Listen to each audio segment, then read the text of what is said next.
Welcome to Thrive Deeper, the show based on the Thrive Bible reading guides. This is an ongoing conversation about God's Word with Thrive author, Dr. Matthew Jacoby. Good morning, Matt. Thrive Deeper. Yeah. We continue in Numbers. Book of Numbers. They should have come up with a better name than that. Well, they did actually. It's just that they decided to rename it. Marketing person was off that day. Well, there are a lot of numbers in here. It's common sense, even if it's not marketing. But anyway, we're picking up from Numbers chapter 19. Listeners, great to have you with us. And Matt, the section we're going to cover today, 19 right through to the end of the book of Numbers, 36, stands really at the heart of Israel's wilderness story. The Exodus generation is dying because we know they aren't going to be entering the Promised Land. Yeah. The Promised Land is near, yet the people are suspended in this between judgment and hope, really, the hope of the future that their children may encounter, but not them. And it really asks the question, how can this people who are marked by death, really, and rebellion and impurity, live in the presence of a holy, life-giving God? And so a lot of this is kind of unpacking that, isn't it? Yeah, it's strange to read because you're reading narrative and then suddenly you get instructions. Yes. You know, then the Lord said to Moses, do this with this sacrifice and these offerings. And you're wondering why put this here? But it probably actually happened in that way. I mean, it's as they discover stuff, yeah. You know, as things come up, it's not purely responsive, but it is, in a way, the core instructions are given at Mount Sinai. And then these are additions to that given along the way because there are a lot of instructions. I mean, this is like we've got to remember how long it perhaps takes us to get through this. Yeah. So Moses is receiving these instructions, over a period of time. Yes. Probably needs time to absorb these things. They need time to practice the original stuff. And right now that you've got that, because they're being trained as well in how to do all of this stuff. And, Moses is delivering the instructions, but he's also overseeing how they're doing things. So you just got to imagine that. There's a lot of details there that they've got to learn to practice, okay? Yeah. And so, okay, you got that. Now that you've got that, now we move on to the next step. So probably that's a good way to think about it, I think. Yeah, no, that's... it's staged in a way. And you get instructions here in the middle of the book here, around chapter 18 and 19, various offerings and sacrifices. But the one we're looking at today is the red heifer sacrifice, which is an unusual one in a few ways because it's not sacrificed in the tabernacle. It's sacrificed outside the camp. It's different in a number of respects. Also, the blood, which normally in normal sacrifices, the blood is never burned. The blood is always poured out on the altar. But here, the blood is burned with everything else. And it's reduced to ash. But this is actually all about creating this water of cleansing. And so everything that goes in to create this water of cleansing, I mean, again, it's not that the water has any supernatural power. Power in itself. It's this symbolic. is symbolic, right? And they're engaged in the same way as we engage with the Lord's Supper and with baptism. We're not saying that baptism magically changes people. It's a symbol of a change. But if we engage in it with faith, then it speaks to us. It's, God is speaking through these rituals. And so all of the things that go into the water of cleansing, they all have to do with blood in a sense. Even the color of the red heifer evokes this idea of blood and this idea of the cleansing properties of blood. So in a way, the ashes of the red heifer that go into the water that becomes the water of cleansing is a kind of ritual detergent in a way. And it's all designed to cleanse people who have some kind of contact with death. Because we've got an aging population now. They're wandering in the desert. People are just dying from natural causes. Yeah. It's not immoral, so no one's murdered them or anything, but they may be in the presence of that person when they die, or they may touch that person holding their hand when they die, who knows? Yeah. And so there's a way here of recognizing that God is a God of the living, and although death is natural, there's a process that needs to be. Yeah, well, in fact, I think the important thing to say here is that death is an interruption into the original order. In the original plan. Yeah, good. Yes, it's become natural, and this is, I think, part of the point here, we're never to accept it in the sense that it's not the way that it should ultimately be. And we're meant to anticipate the fact that one day death is going to be overcome. That's always, there, part of the story. Which kind of answers the question why Jesus wept over Lazarus' death. Yeah. When in fact he knew he was going to raise him again, but the fact that, as you say, that it wasn't the original plan, wasn't God's original plan. Yeah, he's expressing God's grief over death. So therefore, any contact with the realm of death, in a sense, they're walking in life and God is wanting to impart life to them. But any contact with death has to be, in this symbolic way, has to be dealt with because death is a result of sin. Because death is a result of sin. And so it's like contact with the realm of death is also contact with the realm of sin in a symbolic sense. Yeah. So again, you've got to just draw back and think about what is being ingrained in the people through these rituals, because we can tend to think very abstractly, but you've got to think about the effect of the rituals. All of this, the red heifer and the burning of the blood and the ashes going into in the context of a world in which people did more readily think in terms of symbols. Symbolic language is, quite at home in the ancient world. They're used to looking at omens and things like that. And, what does everything has a sort of meaning in some symbolic sense. And that's what they're used to, and God is speaking to them in a language that they can understand, and this includes this. So symbolic stuff is really like today we look at pictures or videos. Well, they didn't have any of that, of course. Yeah. So they had these symbols, as you say, these rituals that kind of painted a picture of what God was trying to do. Yeah, that's right. And so anything that evoked the idea of death, we've seen this in Leviticus when we looked at the skin diseases and things like that, things that were signs of their mortality, of their imperfection, of the fact that something has gone wrong in creation. Any contact with that thing that's gone wrong required contact with the thing that makes it right. Yep. So that's what I'm saying. Got to just imagine the effect. You have this water of cleansing. God has provided a way in which people who have contact with death nevertheless can be restored to life.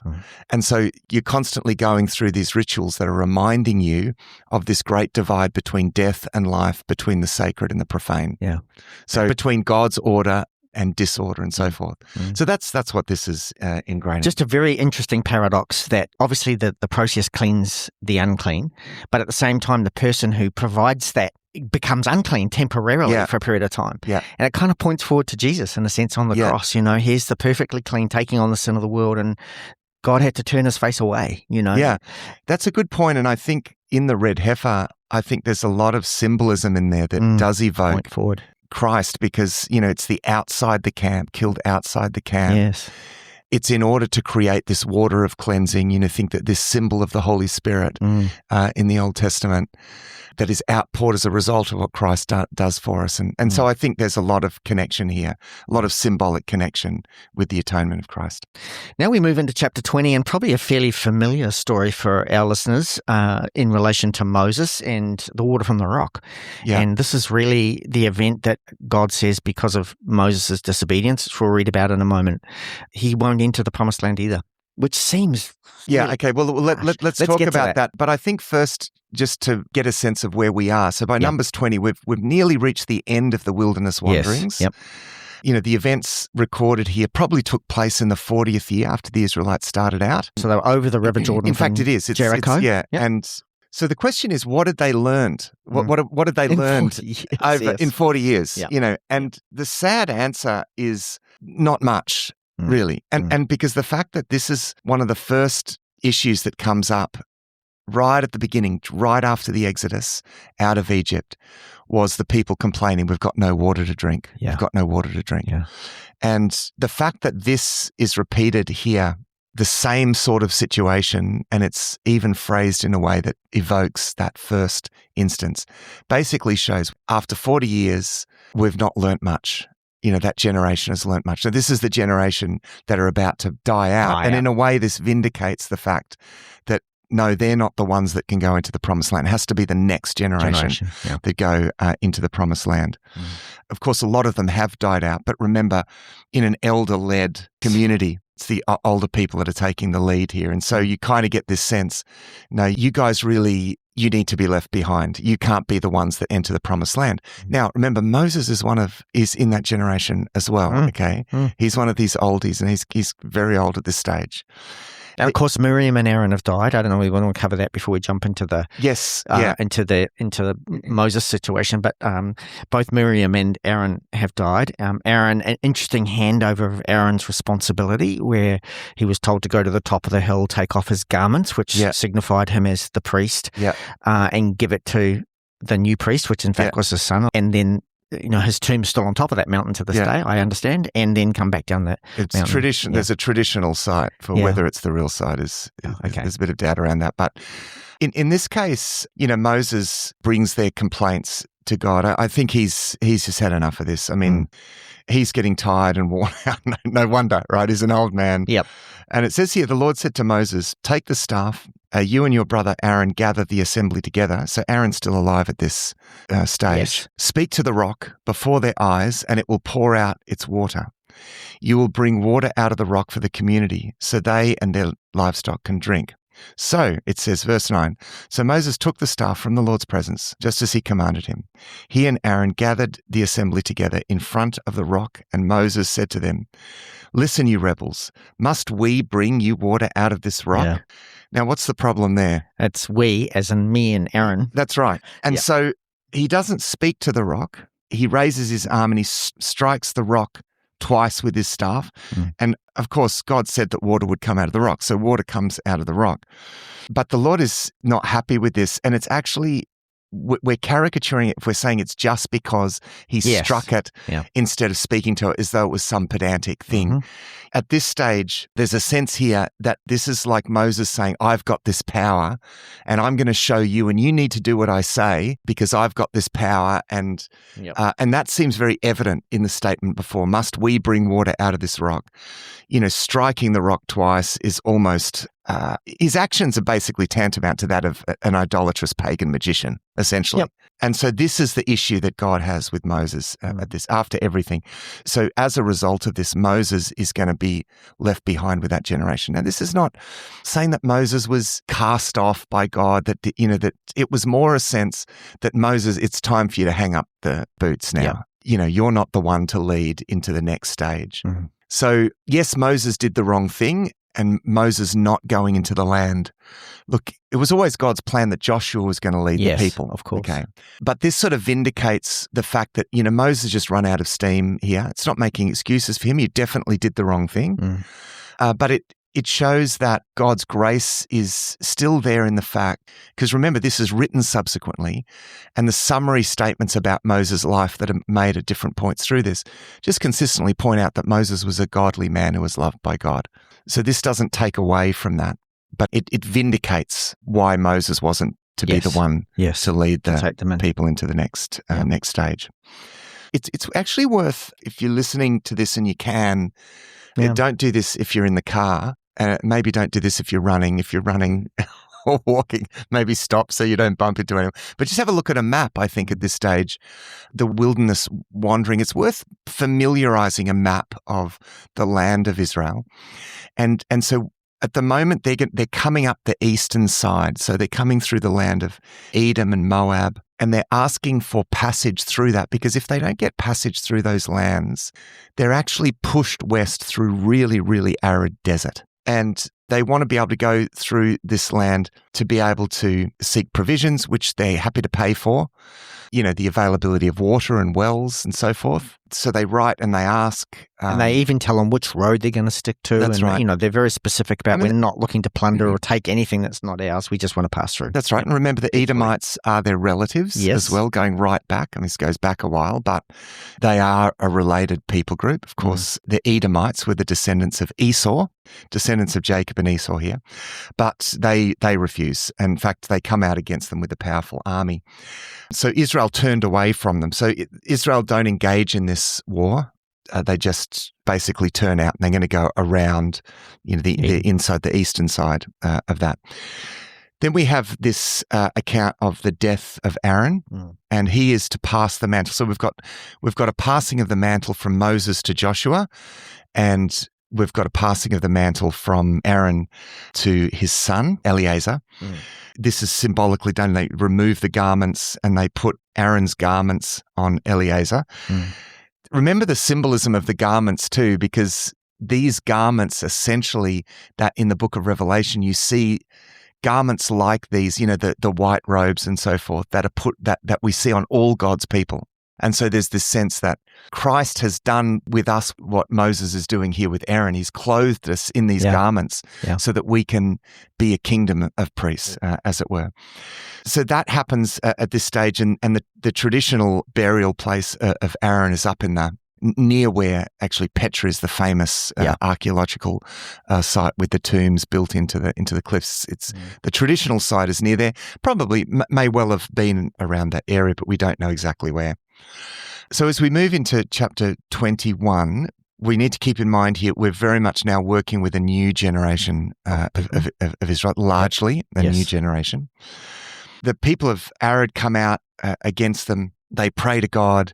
They make this vow, if you'll deliver these people into our hands, we'll destroy their cities, which they do. So God has given them a great victory. But then you get this situation in the light of that as they're traveling along the route to the Red Sea. And again, this sort of evokes the original place of miracle. And indeed, probably the area where the original generation grumbled against God. You have this generation almost saying the same thing. Yeah, again. They're saying the same thing, which is very disappointed when you're meant to be disappointed. Like, come on, and the sense is that they've learnt from their parents. They are the children of their parents. Yes. They grumble, why have you brought us up to die in the wilderness? Same sort of, there's no bread, there's no water. We detest this miserable food. Are they talking about the manna there? Are they getting so, they're complaining and grumbling. Whatever. Very similar terms. There, we're meant to see it's the same sin. It's like a generational thing that's now you see in this new generation. And why have you led us up from Egypt? I think, when you think about what God did to get them out of Egypt and then to have a generation saying that, you can understand why. Exactly. And the Lord's answer to this, I think, is very symbolic because he sends venomous snakes in among them that bite the people. And the symbolism there, I think, is important because of the connection with the serpent in the, in the garden. And this is an indication of them. It's more of that. They're not trusting God. Just like Adam and Eve failed to trust God because they were lured away by Satan. This is essentially, in a symbolic way, it's God saying, this is who you're giving yourself, into the hands of. This is going to be important as we read on as well, because they're going to do this again in a way. They're going to be lured in a very spiritual sense away from God a little later. But they come to Moses. And here's another classic moment where Moses intercedes for the people, and because of his intercession, the curse is lifted. So Moses prays for the people, but the Lord instructs him to put a snake on a pole out of bronze. Bronze is the word nachash in Hebrew. Bronze is also actually the same word as serpent. Right? It's the same. So a bronze snake, and put it up on a pole. And when anyone is bitten, they look up at the pole and they live. And it's a symbol that's used in the New Testament actually of Christ as Moses lifted up the serpent in the desert. So 3, Jesus was lifted up, that everyone that looks to him might be saved. It's a very important moment. And again, the paradox, the instrument of death becomes the means of healing. And we see that in Jesus. So the snake that's biting them is the image that's going to potentially save that's them. right. Yeah. And the symbol of judgment becomes the symbol of mercy, as we see in Jesus' case here. That's right. So that's what you see on the cross. So it's very important connection here with that. Okay, so then, Matt, moving into verse 19 of chapter 21, the Israelites continue their journey. They decide to kind of go around Moab and kind of skirt the border, I suspect, after their experience with the Edomites as much as they can. And it sort of talks about the little towns that they went through in that section, trying to stay out of everybody's way, really. Interesting, there's a mention to, therefore it is stated in the book of the Lord's wars, which of course it doesn't exist anymore, but clearly, obviously, someone was documenting the way that God had won victories for the people. And that's a really interesting reference. It shows that there are records being kept. Yes. And I mean, you get this all through the historical writings. You just get these hints that people are keeping records. This isn't just someone later on that's just making this up. Yes. This has all been recorded. Yeah. So then they come along and they get to the border of Ammonite land, and this is where the Amorite kings again, they ask them if they could travel through the land. Very similar set of questions. We want to travel through your territory. We're not going to take anything. We're not going to use your water. We're not going to eat from your vineyards or anything like that. Will you let us go through? And they have to go through here. Yes, there's no because choice. they have to get to the border of the Promised Land near Jericho. Essentially, it's kind of, they're going to get to the place where they're going to basically remain. This is basically blocking their route to the Jordan. Where they're going to cross out over. So they have to actually engage these guys. And Shion, who's the king, says, "No, you can't." And so they come out against them, and the Israelites fight against them. And of course, God gives them the victory. Yeah. So it's the plains of Moab where they're going to encamp, which is opposite Jericho across the Jordan. And that's basically where they're going to be. So that's where we get at the end of chapter 21. That's the end of the travels. Yes. They're going to stay there. That's where Deuteronomy and that's where all of that happens. So, and now we have a really bizarre, interesting story. Yeah. But I think very significant at this point, because it's a kind of climactic point, because the Moabites realize we can't beat these guys. So they decide that they're going to go and get this guy, Balaam, son of Beor. Now, he lives way up on the Euphrates River. Quite a journey, yeah. It's a massive journey. This is about 600 kilometers away. It's like from here to Adelaide. And they're walking, of course. And they're walking. So they go and fetch this guy. He obviously was very, very well known. If you're going to be known 600 kilometers away in an ancient world context without media, you're probably a really powerful and significant You don't think he was on diviner. Facebook? You don't think he was on Facebook? No. Okay. Doubt it. So they go and they fetch this guy. They think this is a job for Balaam for sure. And, they say him, this people have come out and can you put a curse on these people? This is the king of Moab. This is the Moabite king, Balak says to him, "For I know that whoever you bless is blessed, and whoever you cursed is cursed." Now that statement is like a direct provocation of the covenant with Abraham, right? God said to Abraham, and this applies to his people, "Those who blessed you will be blessed, and those who curse you will be cursed," right? And here we have Balak saying to Balaam, "I know that whoever you bless is blessed, and whoever you curse is cursed." Right, so we're going to have a showdown here, Stu. They go and get Balaam. But when he receives them, he says, well, I've got to go and seek the Lord. I've got to go and seek the Lord. Now, it's interesting that it actually says the Lord as in the name of God. And you wonder, does he know? He must know something about, so maybe he feels that he's got to, in a sense, consult the God of this people, whoever that God is. Right. That's probably what's going on here. So he does, but God says to him, do not go with them. You must not put a curse on those people because they are blessed. Now, remember, this is after a lot of grumbling and a lot of whatever. This people is still blessed. And so at this point, this chapter 22, we're being reminded of the unconditional nature of the Abrahamic covenant. Like, this people is blessed. These are the ones that were just grumbling and complaining and exactly. This people is blessed, and whoever curses them will be cursed. So don't go with them. Balaam says to the messengers, look, even if Balak was to give me all the silver in his palace, I can't go because I can't go beyond the command of the Lord my God, he says. Yeah. Now, again, I think he's just saying this God is more powerful than me. I don't think there's any indication here that he's that he's come to faith, or he's a diviner, right? So he knows who's who in the land of the gods. And he figures that this God is greater than all the other gods.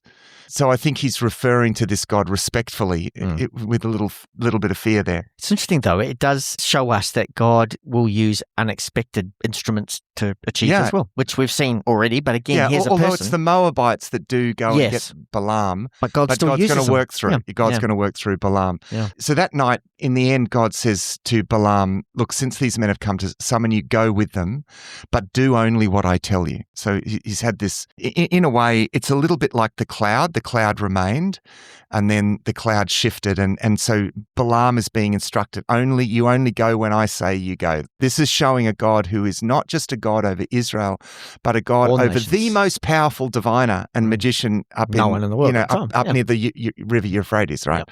So that's significant too. So even this foreign diviner can't overstep things with God. I mean, God is God of the whole world, right? Yeah. That gets stranger. It does. So he gets up in the morning and he's traveling along. Well, he's doing what God said to do. He's doing what God said to do. Lest we think, this faithful servant of God. No, God's not happy with Balaam. At no point here is God happy with Balaam. Balaam is a diviner. He's doing what God says, but it's not out of a sense of devotion to God. It's out of fear, probably. It's purely out of fear. And he's gonna get a lot of money out of this. Like now, God said you can go, and he's just been promised all of this gold and silver, right? So he's thinking, this is great. I'm gonna make good out of this. So in a way, it's no wonder that God's angry with him. So God puts an angel in the road, and here is this diviner, that's supposed to be able to, this seer that's supposed to see, be able to see everything, and doesn't see this. But of course, the donkey does. And the point of this story now is that the donkey is going to show more intelligence or more spiritual awareness than the diviner. Yeah, exactly. Than the seer. So this happens a number of times, and the donkey keeps turning away, and in the end, Balaam beats the donkey. He's like, why do you keep turning away? And then it says in verse 28, here it is. Then the Lord opened the donkey's mouth, and it said to Balaam, what have I done to you to make you beat me these 3 times? Now, the fact that God does this through a donkey is actually, again, it's very symbolic because it's showing that the Lord can open anyone's mouth and speak through anyone, Balaam. So don't think that just because I'm using you, you're anything special, right? Because I can open the mouth of a donkey. Like Jesus said to the Pharisees, even these stones, when the children were crying out, Hosanna to the Son of David, and they said, make them stop. And Jesus says, look, if they stop, the very stones will cry out, right? So, God is saying here, I can open the mouth of anyone. I'm going to use you. If I can use a donkey, I can use you. The interesting thing is Balaam answers the donkey. Now, at first I'm reading that going, there wasn't a kind of like, donkey, did you just speak to me? But of course, we've got to remember this isn't recording every single jot. It's very minimal. I'm sure he would have been surprised by that. And it's interesting. He says, "You've made a fool of me." Yeah. Anyway, if I had a sword, I'd kill you now, kind of thing. Yeah. I mean, the interesting thing about this story is the dignity, in a sense, that it does bestow on animals. I mean, I know it's an adjunct sort of point, but there is a sense here that he should not have been treating his animal this way. And the Mosaic Law does cover protection of animals as well. Right. Animals that have a Sabbath as well. Of course, human beings are exceptional and set apart and holy, but there's certainly, I think, a hint here of a biblical respect for animals. God's creation. That's an adjunct. Well, for God's creation, really, full stop. That's an adjunct thing. So finally, the Lord opens Balaam's eyes and he sees the angel. And the angel says, why have you beaten your donkey these 3 times? I've come here to oppose you because your path is a reckless one before me.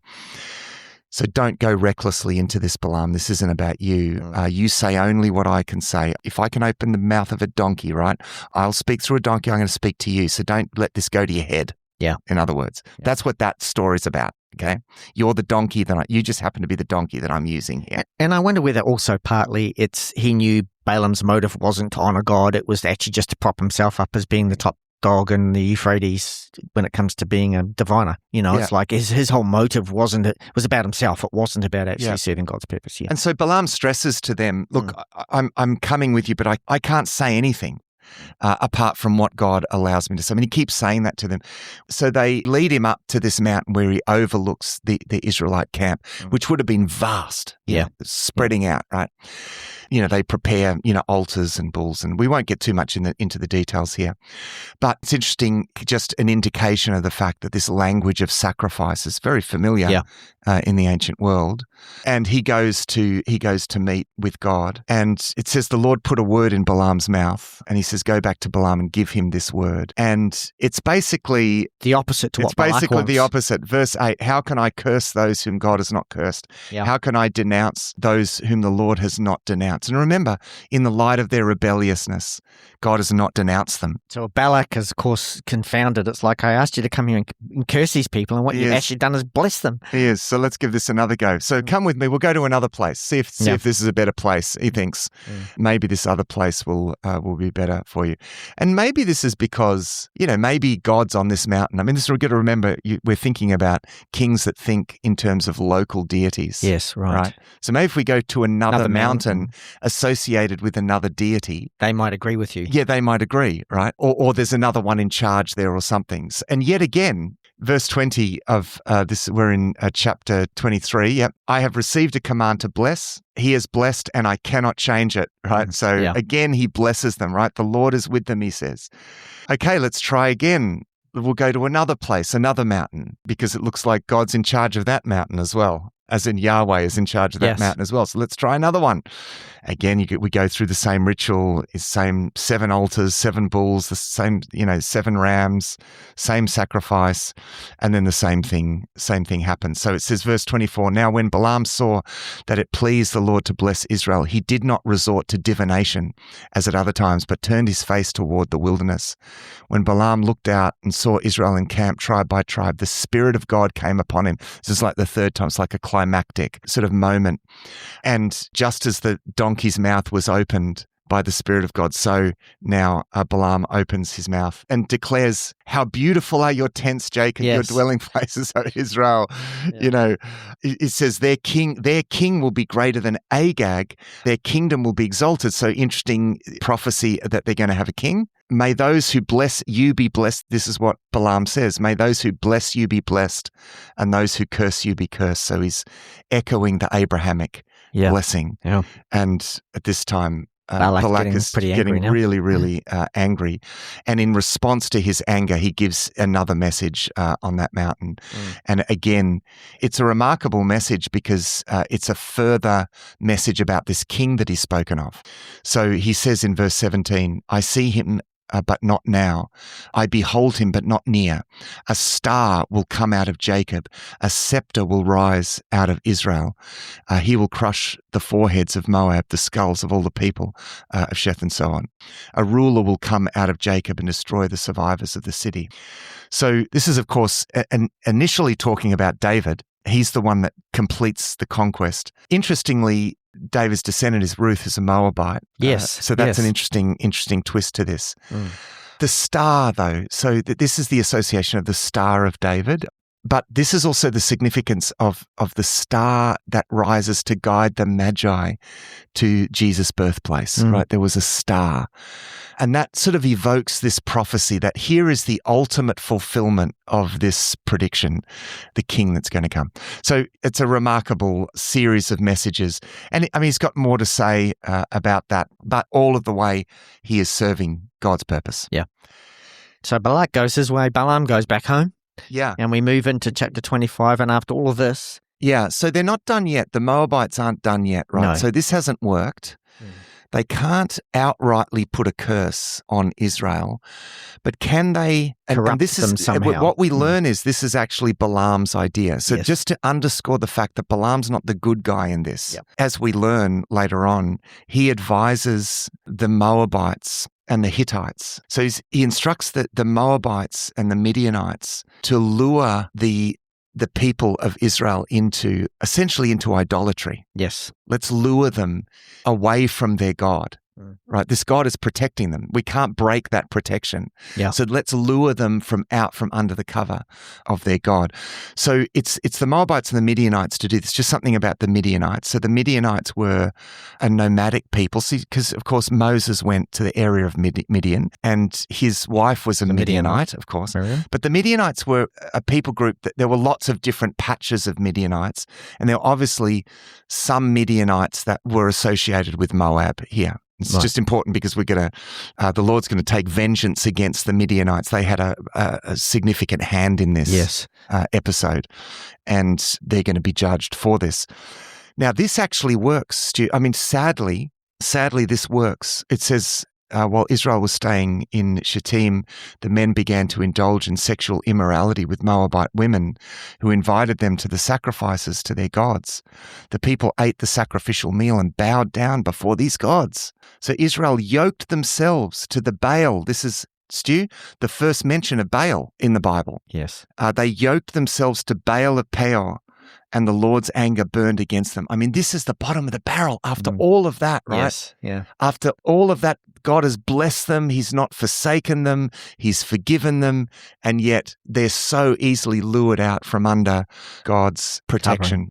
So all of the leaders of these people are to be killed. I mean, it's Yeah, I mean, the results of get ready for some carnage, really, in the wake of this event. Yeah. And you've just got to see how much offense there is against God. And you've got to feel the offense of this, because this is just terrible. Well, also, they're close to entering the promised land, and God needs to make sure that the people who go in there are people who are going to be true to him. That's right. And so the leaders are killed, but there's a brazenness about that. In fact, in one case, in verse 6, it says, then an Israelite man brought into the camp a Midianite woman right before the eyes of Moses and the whole assembly, while they were weeping at the entrance of the tent of meeting. So they're repenting, but this guy just brings his Midianite woman in right into and she's, probably something like a cult prostitute, right before their eyes, brings her into the tent.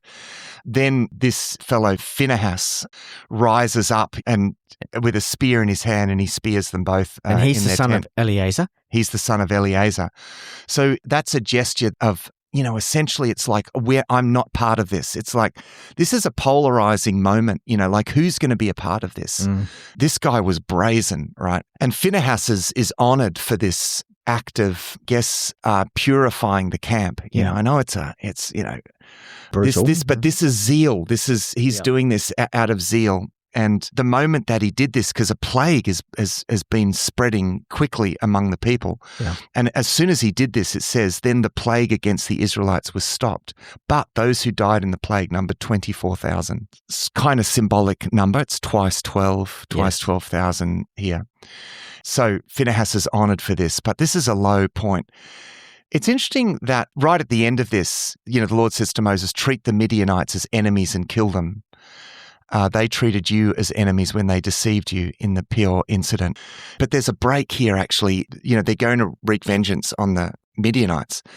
But we have a census here at this point. And you think, hang on, what? This is an interesting thing to do at this point.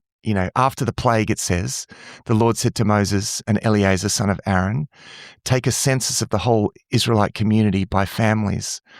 So this is a repeat of the census, really, that was done right at the beginning.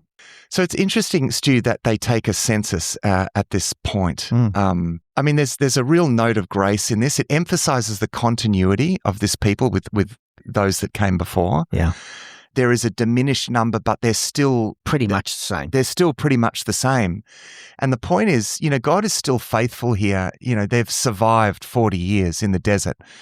Let's just remember that. In a sense, that's what the census says. We've survived as a people this 40 years. The fact that it's here, I think, is also a note of grace. It's like this people that has rebelled against me again and again and again, and supremely in this incident now, they're still my people. Yeah. It's this sense of being written, their names are written in God's book. That's a theme that runs right through Scripture, right to Revelation, about those whose names are written in the Lamb's book of life, right? Yeah. The census in a way is that. It's God's people noted down. These are my people. These are the descendants of Abraham. And of course, he then talks about how the land's to be divided among them when they take the land as an inheritance based on the number of names. That's right. And again, in that context, after the worst rebellion so far, totally. It's in that context, God saying, right, you have been unfaithful, but I'm going to still be faithful. We have an incident in chapter 27. By the way, we see earlier that in 26 verse 11, actually, there was survivors to the clan of Korah. And I think that's significant. There's grace there. The fact that it points that out, it makes a point of pointing that out, underscores the fact that this shows the grace of God. Yeah. And more than that, beyond that, in the book of Psalms, we see how they became fairly important in priestly worship. Yeah, that's right. The incident in 27 sort of is slightly connected with that, because this character, Zelophehad, what a name, he's died with no sons. He's died with no sons. He seems to have rebelled against God, but God still makes provision so that his name isn't lost. Otherwise, they wouldn't inherit anything when they get to the promised land. That's right. So again here, in that context, we've got this note of grace, right? I am going to be faithful to the very detail, even to these individuals, these daughters of Zelophehad, who has rebelled against me, and so he's died. We don't really know what the circumstances were there, but I'm still going to be faithful to these daughters. Yeah. I'm going to honor their request, and they're still going to have an inheritance. So I, again, the note of grace there, I just think is a light in the darkness. Then we have this important moment where Joshua is appointed to succeed Moses. And he's going to be the one that's going to lead them into the promised land. He's the next leader. It says in verse 21, he is to stand before Eleazar the priest, who will obtain decisions for him by inquiring of the Urim before the Lord. Now, let me say something. Sounds like divining again here, Matt. Well, in a way, again, I think God he's going to speak to his people in ways that are somewhat familiar with him. And in a culture that is familiar with divining as a way of determining the will of the gods, he's already spoken about the Urim, as they're known, the Urim and the Thummim. We know very little about them. We don't really know what they are. There's some kind of stones. They're small enough to be placed in the breastplate of the high priest. Right. So they're stored in the breastplate of the high priest. It seems there's some kind of casting of lots. We don't even really know how many there were. I mean, we say because they're Urim and Thummim, people think that they were two, like it's a game of two up or something. But both Urim and Thummim are both plural words, terms, plural nouns. So we don't know how many. But, maybe if the side that says yes is showing up on all of them, that means it's a yes. If the side showing up with all of them is a no, that means no. If it's a mixture, I don't know what they do. Maybe that's a no, actually. Maybe the mixture is a no. We actually don't know is the point. I mean, this is all a guess. We have in chapter 28 just some more details given with the various offerings, and this actually pertains to how many of the various offerings are to be offered in the regular sacrifices and at the festivals. So it's a little bit more detail is given. Again, the fact that it's given here shows that God is still inviting this very rebellious people to still come and worship me, right? Yeah. Just because you're feeling bad and if you've done the wrong thing, and keep turning up to worship God, right? That's the point. And so we have here, and pretty much throughout this goes through all the different festivals, so say to them, this is the food offering you to present to the Lord: 2 lambs, a year old, 1 lamb in the morning, the other at twilight. So every day they'd have a sacrifice in the morning and evening. That's the morning and evening sacrifice. And then there's monthly offerings, 2 young bulls, 1 ram, 7 male lambs. Lots of details given. Same with the Passover we're given, and the Feast of Weeks and the Festival of Trumpets, Day of Atonement, and the Festival of Tabernacles. We're given all of the numbers of animals that are to be sacrificed. So we probably don't need to say too much about that, but I think the big picture there, Stu, is this invitation. God is still inviting them to worship, and the fact that he's left giving these instructions till now, again, you sense... Well, it's a new generation. He's trying to make sure they get it right. Yeah, but he hasn't given those exact instructions yet. There is something new in this. Yeah, and the fact that he's left it to here, this is God saying, I'm continuing the relationship here. We're continuing the conversation. I'm still inviting you to worship. We have instructions then about vows because... which is interesting, yeah. It basically deals with, and we've seen instructions about vows in Leviticus 27. I mean, that deals with vows that for one reason or another were unfulfillable. And this kind of continues that. And the importance of vows is that what you say is so important, and God's putting a lot of emphasis on the importance of their speech. When you say something, as Jesus said, in fact, applying this, let your yes be yes, right? Because you are a people who are called to declare blessing. You're a people created in God's image to speak blessing and bring a message to the world. And so being a people that have integrity of speech is so important. So that's why there's a lot of emphasis put on vows.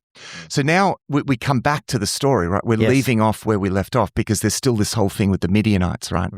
Who seem to have taken a lead in this conspiracy against Israel and luring Israel away. And it's so at this point in time, Joshua's is kind of standing alongside Moses, kind of learning the ropes, let's just say. And this is really the last thing Moses will do, because God actually says, I want you to inflict the revenge on the Midianites, but then I'm going to gather you to your people like I did Aaron. And I think for Joshua, Stu, let's just say this is a pretty disturbing chapter. Yeah.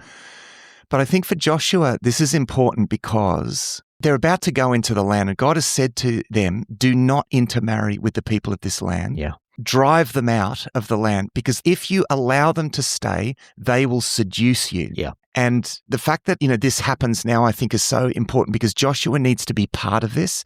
He needs to see this. The Israelites were led astray by these people. We cannot allow these people to stay. These people to stay. So Israel have already been judged. Remember, God has judged his people. Yes. They were the ones who were led astray. But, how much more should God then judge those who did the leading astray? Yeah. This is what this is about. So they're to carry out vengeance upon them. It's to be total vengeance upon them. It's to pretty much break their military strength completely. So all the males are to be wiped out. Yeah. As well as any woman who's had sexual relations with a man. That's right. As well as the women, because the women led astray the people of Israel. And that would have been a mass thing. Just remember the scale of that too would have been huge and over some time as well. So yes, it's disturbing, Stu, but we've got to also remember, as this sits previous to the conquest of the Promised Land, the conquest of the Promised Land is this kind of foretaste of the final judgment that is still for us, still future, right? It's like, because the land is like a kind of it's like a new Eden for a start. It's a provisional new Eden. So the tempters what Adam should have done in the first place, of course, was drive out the tempter. Yes. He should have subdued and driven him out. So when they go into the Promised Land, they're to completely drive out the people. They are to destroy those who insist on staying. And this is to be a kind of symbol, I sense, like a picture of a final judgment. And I have to say, Stu, this is disturbing, but in some sense, when you read the book of Revelation, you read the judgment that comes with the second coming of Christ. I mean, it's pretty dire stuff. It's distressing stuff. So this is prefiguring that in a very important, in a very important sense. This is part of the conquest of the land. So difficult, but judgment is a difficult thing. It's meant to be slightly shocking to us. You remember, we're in a story here that's a progressive story. You can't just take that and put that in a context of today. No, that's right. Because, when Jesus goes out and fights his battle, it's against Satan in the desert. It's, and we are not to fight against our enemies, but to fight for them, and in prayer and a spiritual battle. And Jesus talks about loving our enemies and so forth. So there is there's an important moment here for Joshua actually to learn the ropes of what's going to happen next and what needs to happen next in the Promised Land.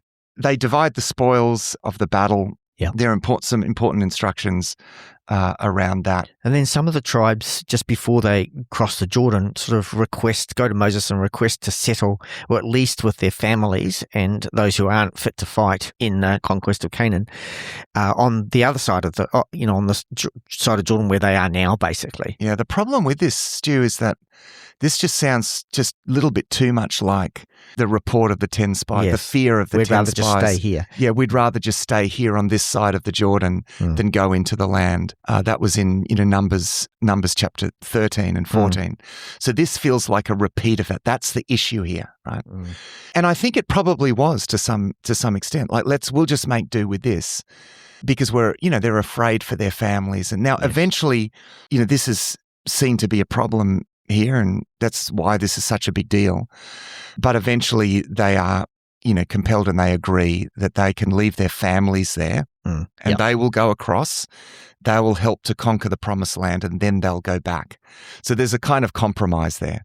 So your families can stay behind. Yes. But you have to still come and help us. So there's flexibility, but there's still responsibility. Everyone's responsible for the taking of Canaan. Yeah, that's right. Yeah. Yep. And yet it's an indication there that's, we've come full circle. We've come to a new generation. We've had the water from the rock thing indicated that they haven't learned too much. And then we have that request, which also indicates, this fear, this lack of faith. It's still in the people. That's, I think, what this story is doing. We then get a summary statement in chapter 33 about this, it's kind of summary about all the travels that they've had before this division of the land. And this is probably where, if you want to understand 34, the best way is to have a look at a map of the tribal division of the land. And, you can get a picture of this, of where all the tribes settled. And basically that's what happens in 34 is the tribal division, which is very important, Stu, because the tribal share is based on the size of the tribe. It's why Manasseh, even though it was Gad and Reuben actually that end up on the other side of the Jordan, Manasseh also ends up having land across, and that's simply because the tribe of Manasseh, and there's a sense because Manasseh was one of the sons of Joseph. Manasseh and Ephraim were the two sons of Joseph, and they get this sort of double portion in a sense. They're the two biggest tribe of the northern tribes, and the tribe of Manasseh is so big that they have to occupy land also on the east side of the Jordan as well. So have a look at a map sometime, and you'll see the tribal set out there. In fact, the northern kingdom is often going to be referred to as Ephraim because it was one of the biggest tribes of the northern kingdom there. As they're dividing the land up, remember the Levites don't get land. No, that's right. Their inheritance is God himself. Yes. But they're also to be spread amongst, because they're the priests, right? They're to be the teachers, and they're to be spread throughout Israel. They are to have their own towns, and these towns are to operate, amongst other things, as cities of refuge, right? Yeah.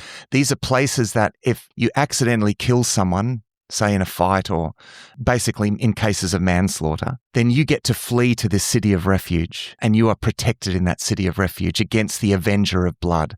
Now, ancient societies, if you were to kill someone in ancient society, the vengeance thing, it was going to get you. Yeah. So this was this is protecting the life of even someone who was guilty of, by negligence, taking someone's life, a rock or something that falls on them. But there's still not to be this vengeance against them. It's justice is such an important principle. Value of life, justice, value of life, and restoration ultimately. And so they're protected in this city of refuge until the death of the reigning high priest. That's the sort of measure. That's how long. Yeah. Then we have another detail, and it finishes. It's interesting. Way that the book finishes, because we see that these daughters a special clause again coming in because Zelophehad's daughters they raise the problem of their father's so if they name marry dying out. And if they marry into another tribe, well, that tribe gets the inheritance that should be with Manasseh's tribe, I think it is. So they keep up bringing cases where they might, there needs to be an where exception. their father's name might be wiped out. And it's